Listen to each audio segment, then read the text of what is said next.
Hi everybody, it's Mackenzie and I was here to do the 5 things I would tell my pregnant self tag. This tag has been going around YouTube for a little while and I decided I would join in on the fun.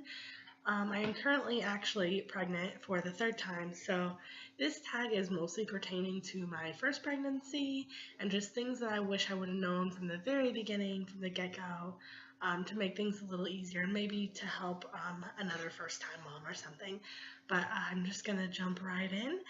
And so thing number one I would tell myself is to ignore the horror stories and unwanted advice and just not stress about it because everybody has their own stories and there's different things that play into that. And most of the time, things are not that bad. And most of the time, complications can be prevented. So, if you're just listening to a bunch of horror stories and building up that anxiety and building up that fear, it's just going to make things worse for when you do give birth and when you do have a baby because everyone's telling you all the negative things. And then, like the unwanted advice, I mean, people are all going to have different ways of doing things, and what they might say worked for their baby or worked for their labor or worked for whatever may or may not work for you. So if you want to try it out, fine, but don't just take every single thing as an absolute truth because every baby, every mom, and every pregnancy is different. Number two, I would tell myself is to only buy what we need for the baby and that buying used is okay too. I say this because with my first, I was still working full time and my husband was gone a lot with the military and he was gone full time.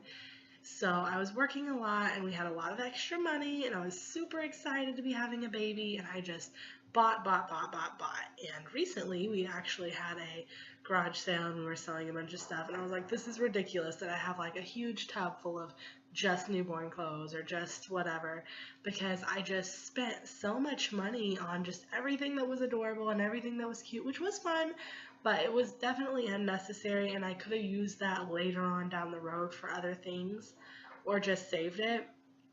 So definitely to be a little smarter about that.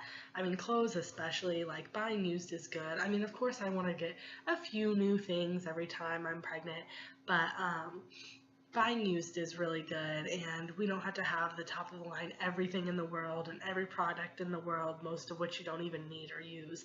So yeah, just only buy what we need and don't just give in to every cute little thing you see, especially for baby girls. There's so much cute stuff. Number three thing that I would tell myself is to not wish the pregnancy away.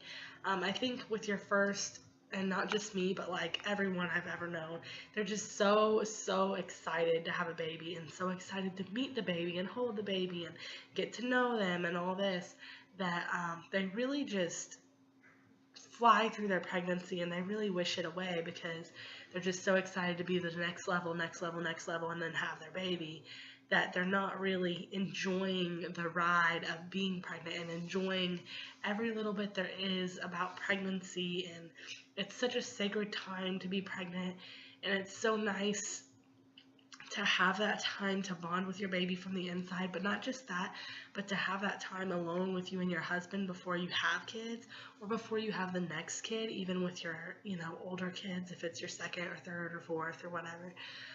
It's just such a sacred time to have that, and I definitely would never wish it away again.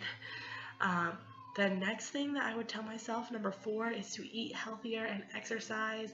I definitely was giving in to any craving I had whatsoever, fast food or whatnot, and I was not as active as I could have been. I mean, I didn't do horrible, but definitely setting myself up this time around to know for a fact I'm going to walk this much a week, I'm going to do this, I'm only allowing myself to eat out, to give in to that craving once a week or whatever, is definitely a big thing that I should have done the first time around. And who knows, it might have changed the way that things had turned out. Who knows? So that's number four. And number five, which is huge for me, is do not induce, which I did with my first, and then try to have support people around for natural birth, however I can, whether it be a doula or a midwife or whatever, because my birth experience the first time around was not the best, and it definitely could have been avoided, but it is what it is, and the next time around I have changed that. So, but yeah, I would definitely tell myself to, do some research on midwives and doulas, and even if you don't get a midwife or doula, I would tell myself to just have somebody, a good friend or someone, to be there for me, to stand up to the doctors when I'm in the hospital, and someone who's really gonna urge me to go ahead and wait, to have your baby. Don't induce just because you're ready, or just because, Steven was home for the weekend. I mean, I'm glad he was there, and I wouldn't change the final outcome probably, but I think the birthing experience itself would have been a whole lot easier, and I would have less regrets had I just waited. So that is all, you guys. Please leave in the comments below things that you would go back and tell your pregnant self, or if you made this video, leave your video response, and I will see you in my next video. Bye!